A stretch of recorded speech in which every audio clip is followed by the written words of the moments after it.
My record on women's welfare is real. The Gender and Development Code at Bawal na Bastos Ordinance, which I authored in Quezon City, were not small achievements. They were early attempts to build a culture of respect and accountability towards women in public spaces.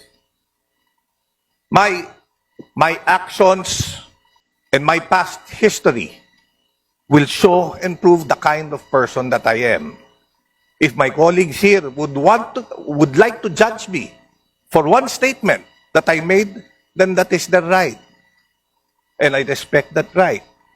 Kagaya ng inuulit ko, we should look at the person by his actions and not mere statements.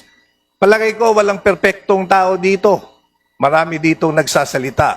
Pero kung gusto natin, pasukin yung issue na yan, nire-respeto ko at ginagalang ko. For the most trusted source of news and information, visit our website at www.bomboradio.com. Follow us on Bombo Radio mobile app, Facebook, YouTube, TikTok, and X, formerly Twitter. Like, share, and stay connected. Anytime, anywhere.